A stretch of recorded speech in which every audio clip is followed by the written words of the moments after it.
तो जोरदार तालियों से एक बार फिर स्वागत कीजिए। हमारे बीच में union minister doctor Jitendra Singh मौजूद हैं और आज स्पेस टेक्नोलॉजी, चाहे हम साइंस की बात करें, इनोवेशन की हम बात लगातार कर रहे हैं। चंद्रयान से गगनयान तक का सफर हमने तय किया है स्पेस में, क्योंकि चाहे हम टेक्नोलॉजी की बात कर लें या फिर आगे क्या कुछ हम इनोवेट करने वाले हैं, रिसर्च को लेकर के, डीप टेक को लेकर के, इन सारी बातों पर हम आज एक बार डॉक्टर जितेंद्र सिंह जी से उनका नजरिया भी जानेंगे। और क्योंकि पीएमओ में है ये और लंबे समय से लगातार प्रधानमंत्री नरेंद्र मोदी के नेतृत्व में उनके साथ मिलकर के इन तमाम क्षेत्र में ये काम कर रहे हैं, तो बहुत बहुत स्वागत है सर आपका। और सबसे पहले इस सेशन की शुरुआत मैं आपसे कर रही हूँ। सबसे पहला सवाल सर आपसे, भारत को दुनिया का, क्योंकि आज यहाँ पर इतने सारे टेक डेवलपर्स भी मौजूद हैं, इंडस्ट्रियलिस्ट मौजूद हैं, यहाँ पर ग्लोबल मैन्युफैक्चरिंग हब बनाने के लिए, क्योंकि विकसित भारत का सपना दिखाया आपने, प्रधानमंत्री नरेंद्र मोदी जी ने, तो उनके नेतृत्व में जो पहला कदम है कंज्यूमर इलेक्ट्रॉनिक्स अप्लायंसेस को लेकर के, इस इंडस्ट्री की भूमिका को आप कितना देखते हैं कि इम्पोर्टेंट रोल प्ले कर रही है और क्या यहाँ पर चैलेंजेस हैं? सबसे पहले तो धन्यवाद प्रिया जी। और मुझे लगता है कि आपसे भी कोई 6-8 बरस के बाद मिलना हुआ। जी, तो मुझे याद है कि असम के चुनाव में हमारे साथ थी, और ये वाला चुनाव नहीं, उससे पहले शायद जी। और साथ ही साथ आयोजकों का भी इस कार्यक्रम का मुझे हिस्सा बनाया, और डिजिटल अप्लायंस अवार्ड विजेताओं को भी बधाई। अब जैसे आपने पूछा कि हब, मैन्युफैक्चरिंग हब कब बनेगा, वो कह रहा है कि बड़ी तेज रफ्तार से तरक्की हो रही है मैन्युफैक्चरिंग में भी, टेक्नोलॉजी में भी। और unlike I think a decade and a half back, आज हम उसी स्तर पर हैं जिस स्तर पर दुनिया का कोई और देश है। उदाहरण के तौर पर, जैसे अभी ब्रजेश जी बात कर रहे थे टेलीविजन की, तो हमारे देश में जब टेलीविजन आया तो लगभग 15-20 बरस गुजर चुके थे। अमेरिका में लोग 1950 के दशक में टेलीविजन देखते थे। यहाँ पहली बार दिल्ली में भी चित्रहार हमें 1970 में देखने को मिला, वो भी ब्लैक एंड व्हाइट। इसी तरह आईटी में भी हम बाद में, कंप्यूटर भी हमारे यहाँ देर से पहुंचा, मोबाइल भी। लेकिन आज ऐसा नहीं है। आज we are among the first few countries who are into quantum technology. बहुत कम देश हैं जो क्वांटम टेक्नोलॉजी के साथ प्रयोग कर रहे हैं।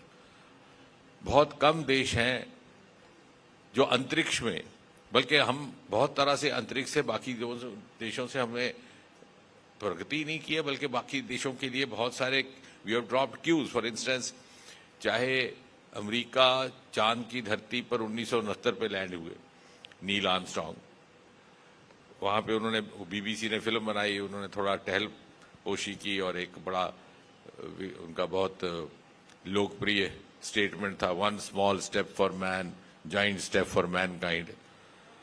लेकिन आगे पीछे पानी उनको नजर नहीं आया। वो हमारा चंद्रयान गया और पानी के होने का वहां से प्रमाण लेकर आया, H2O मॉलिक्यूल्स। यानी हमारे यहाँ ह्यूमन टैलेंट की कमी ना थी, मानवीय साधनों की कमी ना थी, परंतु शायद उस तरह का वातावरण नहीं था। वो जो अनुकूलता नीति निर्धारकों की ओर से अपेक्षित होती है, या राजनीतिक नेतृत्व की ओर से होती है, पॉलिटिकल डिस्पेंसेशन की तरफ से होती है, वो ना थी। वो मोदी जी के आने के बाद हुआ। अब हम भी वही स्ट्रैटेजीज फॉलो कर रहे हैं जो दुनिया भर में होती है। अब हमारे मापदंड, हमारे बेंचमार्क्स भी ग्लोबल हैं, और यही कारण है कि आज दूसरे देश भी बहुत सारे पहलुओं में हमसे सीख लेते हैं। अब हुआ क्या है दिक्कत, जैसे अभी आप भाषण सुन रहे थे, जो भी इससे पहले वक्ता थे, माइंडसेट नहीं बदल रहा। टेक्नोलॉजी में हम बहुत तेजी से बदल रहे हैं, उसी रफ्तार से जिस तरह से शायद अमेरिका। अब क्यों हम 16 डिग्री के टेम्परेचर पे एसी लगाते हैं जैसे कहा जा रहा है? क्योंकि we have come out after a long long protected phase of being have nots. जुगाड़ करो, जो मिल रहा है खा जाओ। खाना खाना तो एक ही बार 8-10 रोटियां खा लो, दिन को पता नहीं मिले कि ना मिले। तो एसी लगाया तो जितना कम से कम टेम्परेचर है उतना लगाना है। भले ही आपको चिकित्सक कहते हो कि 24 डिग्री लगाना, और दूसरे देशों में ऐसा नहीं होता, क्योंकि we are still getting use to this rapid transformation which the country is going through, और उसमें हमें समय लग रहा है। और इतनी तेज रफ्तार टेक्नोलॉजी बदल रही है कि if you prepare your self for tomorrow, When tomorrow happens, you realize it was yesterday's. यानी हर डोमेन में, हर क्षेत्र में। तो मुझे लगता है कि सबसे साथ साथ जो मैन्युफैक्चरिंग हमारे क्षेत्र में जो हमारे साथी लगे हैं, ये दूसरे बायोटेक्नोलॉजी अपकमिंग, वैसे अब आने वाले समय में मैन्युफैक्चरिंग से शिफ्ट हो जाएगा economy. Sorry, I am not discouraging the manufacturers over here, but there's a worldwide view, even among the economists, that there's going to be a gradual paradigm shift of economy from manufacturing into other kinds of, domains like recycling of economy, circular economy, lab economy, biotechnology. और ये भी कहा जाता है कि जैसे first industrial revolution was water and steam power, engine आए motor car का, रेलगाड़ी का। Second was electricity, third was IT, और मैन्युफैक्चरिंग भी चलता रहा। The fourth is going to be AI driven, biotechnology driven. और शुरू भी हो गया हमारे बंगलौर से एक दो स्टार्टअप्स के तो एक्सपोर्ट क्वालिटी जा रहा है, एनिमल फ्री मिल्क। इतने सारे पशु कहाँ पालेंगे आप, तो कैसे होगा, उसका उन्होंने विकल्प दिया, तो दुनिया भर ने उसको अपनाया है। तो इस तेज रफ्तार से हम बदल रहे हैं। एंड फॉर्चुनेटली अनलाइक पहले, जैसे मैंने कहा पिछला अगर इंडस्ट्रियल रेवोल्यूशन आईटी था तो हमें आईटी के बीच में घुसने में समय लगा। अब ऐसा नहीं है। अब बायोटेक्नोलॉजी अगर आने वाले समय का IT revolution, sorry industrial revolution है, तो we are already into it. We are on the very few countries which have a dedicated biotechnology policy, and that has been promoted by the government, जो bio E3 कहते हैं, biotechnology for economy, for employment, for environment. तो कहने का, और अब आने वाले समय में जो आपके मेडिकल साइंस होगी वो भी बायोटेक्नोलॉजी ड्रिवन हो जाएगी, जो आपकी प्लांट कल्टीवेशन है वो भी बायोटेक्नोलॉजी ड्रिवन हो जाएगी, जो आपके फूड इंडस्ट्री है वो भी। और हम उसमें पहले से ही आ चुके हैं, सिर्फ अब हमें अपना माइंडसेट बदलने की आवश्यकता है। जैसा आपने कहा कि हम टेक्नोलॉजी को अपनाते हैं, किसी चीज़ को अडाप्ट करते हैं, और कल की बात होती है, अगले दिन हम जब सुबह उठते हैं तो हमें पता चलता है कि हम तो पीछे रह गए, ये चीज़ और बदल गई, और उसी बदलाव को लेकर के भी अभी यहाँ बात भी हो रही थी। तो इस दिशा में क्या सरकार के पास प्लान्स हैं, क्या विजन है, किस तरीके से हम काम कर रहे हैं? और आपने अभी खुद कहा कि आईटी सेक्टर में भारत की गति पहले की जो सरकार रही उस वक्त की मैं बात कर रही हूँ, क्योंकि तब ये सब कुछ हमने देखा था, कमजोर थी, हम तैयार नहीं थे, उस रफ्तार के साथ हम आगे नहीं बढ़ पाए, जिसका हर्ष अभी हम सबके सामने है। लेकिन अब हम सिर्फ किसी चीज में पार्टिसिपेट नहीं कर रहे हैं, वो क्षमता हमारे पास है कि हम उसका नेतृत्व कर रहे हैं। आप ठीक कह रही हैं। तो इसके लिए आपके पास क्या विजन है, सेंट्रल गवर्नमेंट के पास? मुझे लगता है कि हमें समझने में ये देर लगी कि to be global you have to have the global thinking and also global strategy. हम थोड़ा गायबाना कैजुअल तरीके से चलते रहे। अब सुबह सैर करने निकलते हैं, अगर आप लोधी गार्डन, नेहरू पार्क, तो गायबाना कह देंगे, अरे साहब इसरो ने रॉकेट भेजा तो क्या किया, नासा ने तो 20 साल पहले भेजा था। अरे भाई साहब, उनको पूछिए, नासा ने भेजा तो नासा ने सरकार का पैसा नहीं लिया। It hardly depends on government resources. अभी हमने भी स्पेस को खोल दिया प्राइवेट सेक्टर के लिए 5-6 साल पहले, तो उसका नतीजा देखिए कि हमारी space economy was almost dismal, यानी जिक्र करने लायक नहीं, नाम मात्र। आज वो बढ़कर के 5-6 बरस में $9 बिलियन हो गई, और इतनी तेज रफ्तार से बढ़ रही है कि अगर आप उसकी फ्यूचर प्रोजेक्शंस देखें तो 8-9 साल के भीतर 40-45 बिलियन डॉलर तक पहुंच जाएगी। अर्थात हमारी जो ओवरऑल अर्थव्यवस्था रहेगी भारत की, उसमें स्पेस इकोनॉमी का बहुत बड़ा योगदान रहेगा। और इसलिए मैं केवल एक उदाहरण दे रहा हूं, इसलिए कि we have now started following global strategies. और यहां पर चूंकि प्राइवेट सेक्टर के सारे मित्र बैठे, वो जो स्केप्टिज्म था, जो खला थी प्राइवेट पब्लिक सेक्टर की, उसको दूर करने का काम इस सरकार ने किया। मुझे लगता है वो बहुत बड़ा योगदान। We have to learn to work together, to live together. अभी क्या था कि पहले तो, and I don't blame anybody, because societies evolve over centuries. अभी हम तो 70-80 साल पुराना देश है आजादी के बाद। अगर कहीं इतिहास लिखा जाएगा तो 80 साल का तो फुट रोड भी नहीं बनता, युगों में लिखा जाता है, मौर्य युग, मुगल युग। तो हुआ क्या कि we had come out after about 200 years of feudal past. तो हमारा माइंडसेट भी उस तरह का था कि हर चीज के लिए सरकार को देखो, हमारा वो धीरे धीरे उसमें जाने में। और मोदी जी के आने के बाद उस चीज को बदलने का एक कॉन्शियस एफर्ट भी किया गया। अब इसी तरह से न्यूक्लियर सेक्टर को अभी 8-10 महीने पहले ही उसको भी प्राइवेट प्लेयर्स के लिए खोल दिया गया। अब हुआ क्या है कि इस सरकार ने इतनी तेजी से प्राइवेट सेक्टर को या नॉन गवर्नमेंट सेक्टर को इन्वॉल्व करना शुरू किया है, क्योंकि मैं इंडस्ट्री के प्रतिनिधियों के साथ भी बैठता हूं, तो मैं उस दिन कह रहा था कि कभी कभी ऐसा लगता है कि सरकार बड़ी तेजी से खुलती जा रही है और आप उसके लिए तैयार नहीं है। अब उदाहरण के तौर पर अगर इस कमरे में मैं ये कहूं कि साहब मैन्युफैक्चरिंग बहुत हो गई, बहुत कर दी आपने, लेकिन हर बिजनेसमैन जो स्मार्ट बिजनेसमैन है थिंक्स ऑफ डाइवर्सिफाइंग। आप भी सोचेंगे कल हम क्या करें। अब देखिए जो ऑयल प्रोड्यूसिंग नेशंस थे वो भी अब बायोटेक्नोलॉजी की तरफ आने लगे, वो भी अब क्लीन एनर्जी की तरफ आने लगे। तो अगर आपको आज मैं कह दूं कि साहब इस कमरे में बैठे हुए कितने सारे लोग हैं जो न्यूक्लियर रिएक्टर बनाने में हमारा सहयोग करेंगे, तो आपको घर जाके सोचना पड़ेगा। We are not prepared for that and the fault doesn't lie with you. कहने का तात्पर्य है कि हमारे पास वक्त कम है। जब हमने 2047 का लक्ष्य रखा या हमने अपने लिए वो भौगोलिक भूमिका बनानी है global, and we have to, जैसे आपने ठीक कहा कि वो स्थिति नहीं कि we are no longer followers, we are now in a position to beckon others to follow us. अगर वो हमने अपनी स्थिति बरकरार रखनी है तो हमें हर सेक्टर को खोलना भी होगा और प्राइवेट सेक्टर को भी साथ ही साथ अपने आप को तैयार करना होगा, और धीरे धीरे हो जाएगा। क्योंकि पहले हुआ क्या था कि कभी किसी की कल्पना नहीं थी, कभी किसी को गुमान नहीं था कि कल को सरकार कहेगी साहब न्यूक्लियर रिएक्टर लगाने भी आप आ जाओ, या सरकार कल कहेगी कि आप रॉकेट बनाने आ जाओ। लेकिन इतनी क्षमता है इस देश में, इतना सामर्थ्य है, किसी देश में नहीं। 5 साल के भीतर एक हमारा स्टार्टअप ना केवल रॉकेट भेज रहा है ऊपर, बल्कि यूनिकॉर्न बन गया। $1 बिलियन देखते ही देखते। ये जो स्काई रूट अभी आपने देखा जी, 5-6 साल इसकी जो कामकाज की जो इसका जर्नी रहा है वो इतना ही रहा। तो क्षमता बहुत थी, लेकिन इनेबलिंग मिलियो नहीं था जो अब सरकार देने को तैयार है। नीति, टेक्नोलॉजी, स्किल और रिसर्च, इन चीजों के लिए जाने जाते हैं ये। और जो बातें अभी यहाँ पर इन्होंने कही है उसको इम्प्लीमेंट भी किया है, क्योंकि आज ये राजनीतिक मंच नहीं है तो राजनीति की बातें नहीं हो रही है। और जैसा कि शुरुआत में ही डॉक्टर जितेंद्र सिंह जी ने कहा, असम इलेक्शन में जब इनसे बात हुई थी तब उन्होंने एक चीज मुझे कहा था, जो कि असम में जिस तरीके के समीकरण बन रहे थे, हालांकि ये थोड़ा पॉलिटिकल एंगल है, उस वक्त डाउट था कि क्या पहली बार इस तरीके से बीजेपी आएगी और वो भी उस अलायंस के साथ। तो इनका ये जवाब था कि 10-11 साल पहले की बात है, मैंने कह नहीं सर, लास्ट इलेक्शन की बात है ये। तो पहली बार बीजेपी की सरकार आई थी जी हाँ। तो तब इनका ये जवाब था कि मैं यहाँ पर हूँ और इस राज्य की जिम्मेदारी मेरे कंधे पे है और मैं ये करके दिखाऊंगा। और वाकई ऐतिहासिक दिन था जब इलेक्शन के रिजल्ट आए।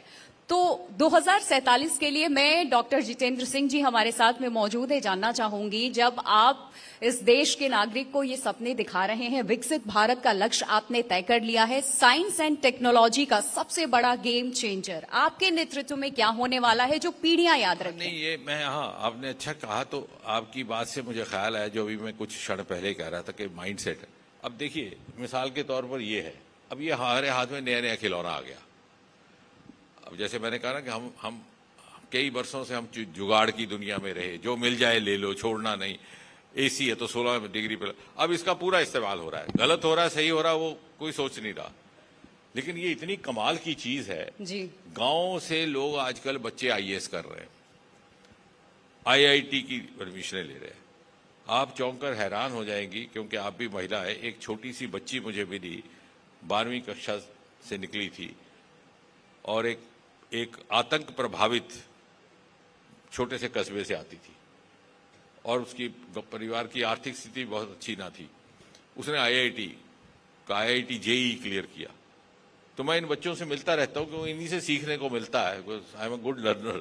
तो मैंने उसको पूछा कि बेटे तूने तो कमाल कर दिया, घर परिवार में उस प्रकार की व्यवस्था नहीं, कहीं कोचिंग में नहीं जाना, कहीं कुछ नहीं करना, तो तुमने तो आईआईटी की सीट निकाल ली।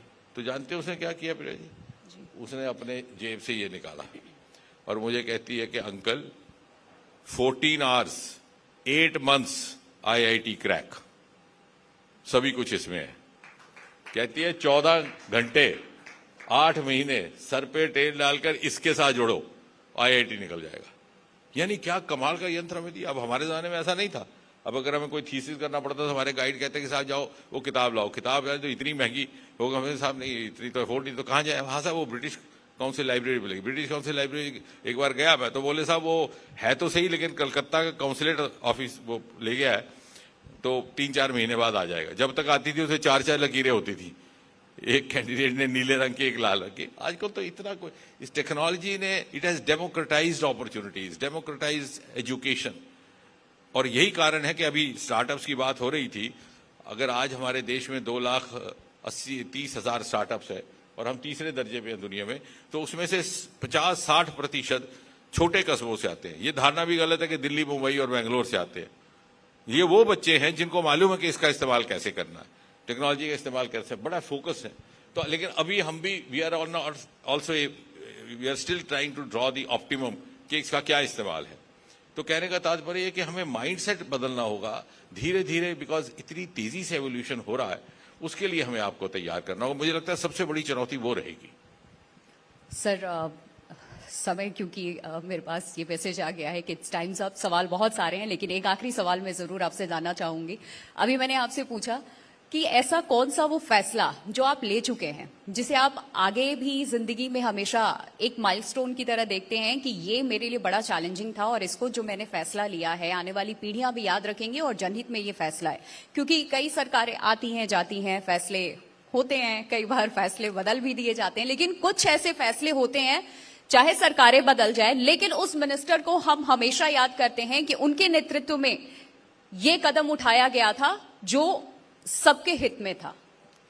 तो आपका क्या, आप लेने वाले हैं ऐसा फैसला या ले चुके हैं, क्या है? बड़ी दिलचस्प बात है वो। एक दो फैसले जो मैं बताऊंगा, लेकिन उससे पहले एक बात और बताऊं आपकी बात से जोड़ते हुए कि अक्सर जब कोई सरकारी अधिकारी रिटायर हो जाता है या जो मंत्री नहीं रहता, तो अपने पोते पोतियों नातियों को यही कह करके बोर करता है, कहानियां सुना के, मेरे जमाने में मैंने ये किया, मेरे जमाने में मैंने ये कानून लाया। लेकिन इस सरकार ने हमें कहने में ये गर्व रहेगा कि हमने लगभग 2000 कानून पुराने खत्म कर दिए। लाए नहीं, लोग तो गर्व महसूस करते हैं कि लाए, हमने खत्म किया। और उसमें बड़े बड़े ऐसे ऐसे कानून जो अंग्रेजों के जमाने के पड़े हुए थे, जो किसी ने कभी देखा ही नहीं था। और मुझे ये भी खुशी है कि जिन विभागों से मैं जुड़ा हूं, प्रधानमंत्री मोदी जी के उनके सहयोग और उनके सपोर्ट से हमने बड़े क्रांतिकारी निर्णय लिए। जैसे उदाहरण के तौर पर महिलाओं के लिए क्या होता था, अगर कोई सिंगल डॉटर होती तो she was not entitled to family pension of her father if the father pass हुए। खत्म किया हमने वो कानून, तो अब जमाना बदल चुका है। इसी तरह से महिलाओं के लिए जो महिला कर्मचारी होती थी सरकारी, क्योंकि वो भी विभाग में देखता हूं पर्सनल, तो it was assumed that the nominee after the death of the woman employee would be the husband. उसको भी खत्म किया। She has now the choice to nominate. कई इस तरह के कानून, अच्छा अंग्रेज पुराने जमाने से चला रहा था कानून कि अगर कोई 10 वर्ष से पहले, अपनी नौकरी से पहले अगर कोई इंतकाल कर जाए, मृत्यु हो जाए, तो उसकी फैमिली को पेंशन नहीं मिलता था। अब शायद उस जमाने में जरूरत होगी कि that was a feudal state serving the empire. हम तो वेलफेयर स्टेट है, तो हमने कहा साहब 10 साल में ही तो सबसे ज्यादा जरूरत रहेगी कि उसकी तो इस तरह के हमने बहुत सारे कानून, बजाय इसके कि हम बाद में जाके कहें कि हमने ये कानून लाया, मुझे लगता है हमको ये कहना होगा इतने सारे हमने खत्म कर डाले। हाँ, गेस्टेड अफसर से दस्तखत करवाने। जब हम 10वीं कक्षा में पहुंचे, 8वीं में, तो हमें यही नहीं मालूम था कि गेस्टेड अफसर दिखता कैसा है। 2 नाक होंगे, 4 कान होंगे, प्राणी कहाँ मिलेगा। और मेरे खुद का अपना तजुर्बा है, 11वीं कक्षा में मैं से 5 रुपए ले गए साहब, और वो मेरे पास नहीं थे, किसी से दिलवाए कि साहब आप मुझे सर्टिफिकेट दे दीजिए, शाम तक मैं टेस्ट करके लाऊंगा। हमने आते ही 2 महीने के भीतर वो कानून समाप्त कर दिया 2014 में, और एक बहुत बड़ा पैगाम दिया देश को कि look now this is a government which can trust the youth of this country. तो अब हमको भी समय के साथ, और अगर बड़ा महत्वपूर्ण फैसला आपने देखना कि जो विकास की दृष्टि से, तो मुझे लगता है कि एक स्पेस को प्राइवेट सेक्टर के खोलने के लिए जो हमने 2020 में किया, और पिछले वर्ष जो हमने न्यूक्लियर सेक्टर को, तो ये ऐसे फैसले हैं जो जिसमें बड़ा साहस भी चाहिए, बड़ी निष्ठा भी चाहिए। And it was possible only because we have a prime minister who has the capacity to take out of box decisions. और इन फैसलों के परिणाम स्वरूप हम दुनिया के प्रथम कतार के देशों में आकर के खड़े हो गए। Thank you so much. और सर, डिजिट की इस नई पहल को, जिस मंच पे हम मौजूद हैं, इसके लिए आप क्या कहना चाहेंगे, कैसे देखते हैं? नहीं, मैं तो बधाई दूंगा। मेरे ख्याल से एक पहल भी है, और साथ ही साथ एक ही कमरे में अंडर कॉमन रूफ सभी स्टेक होल्डर्स को इकट्ठा करना एक विचार विमर्श का भी अवसर रहता है, बिकॉज आज के ज़माने में what is most important is to be good learners. तो मैं भी यहाँ आता हूँ तो सोचता हूँ कि कुछ सीख के जाऊँ, अगर नहीं सीखता तो मुझे भी लगता है साहब वक्त ज़ाया कर दिया 1 घंटा 1.5। तो इसलिए मैं कहता हूँ कि बच्चों के साथ बैठिए तो बच्चों से बहुत कुछ सीखने को मिलता है। और यहाँ पर जो हमारे इंडस्ट्री के लीडर्स बैठे हैं उनसे हमें कई बार ऐसी चीज़ें समझ में आती हैं, क्योंकि जो दुश्वारियां धरती की हैं और जहां सरकार कुड बी ए फैसिलिटेटर। तो मैं चाहूंगा कि आप इसके बाद भी हमारे साथ संपर्क बना रहे और आपके माध्यम से, इस कार्यक्रम के माध्यम से जो संपर्क बना है वो भी एक बहुत बहुमूल्य रहेगा। आपको भी किसी अपलायन से कोई शिकायत है, कोई डिमांड है आपकी? वैसे तो अधिकतर अभी तक इंडस्ट्री के मन में डिमांड करने का स्वभाव है लेकिन मैं ये कहूंगा कि अब हमें ये सोच करके चलना है कि we have to collaborate and it has to be extensive collaboration. एक जमाना था जब प्राइवेट वाले समझते थे कि साहब सरकारी दफ्तरों में क्या जाना, वक्त ज़ाया होगा, वहाँ तो रिश्वतखोरी है, ये है वो है, और सरकारी अफसर भी सोचते थे कि साहब वहाँ तो ब्लैक मार्केटिंग है क्या। तो दैट स्केप्टिज्म इज ओवर। अब देखिए, आप जैसे बस में बैठती हैं ना, तो आपको नहीं मालूम कि आपके साथ साधु बैठा है कि संत बैठा है, और यकदम बस का टायर पंचर हो जाता है तो आपको ड्राइवर कहता है जी लगाइए धक्का, तो सब लगाते हैं। फिर आप ये नहीं कहते कि भाई तू ठग गया, या तू इफ यू आर अगर तू शैतान है तो तूने धक्का नहीं लगाना। देन यू एक्सपेक्ट एवरीबडी, क्योंकि आपको एक डेस्टिनेशन पहुंचना है। उस समय आप सबको कहते हैं हाँ भाई लगाओ जोर से धक्का, ड्राइवर जरा गाड़ी स्टार्ट कर सके। तो उसी स्थिति में हम हैं। अगर हमने अपने उस डेस्टिनेशन तक पहुंचना है तो हम जैसे भी हैं, जिस तरह के भी हैं, we have to learn from each others practices, also unlearn what is good और बैड बिटवीन अस, और एक साथ मिलकर हम जितनी सिनर्जाइज तरीके के साथ, जिसे कहते हैं whole of government plus whole of nation की अप्रोच के साथ चलेंगे, उतनी आसानी से हम उस लक्ष्य तक पहुंच पाएंगे। Thank you so much, sir. Thank you for joining us.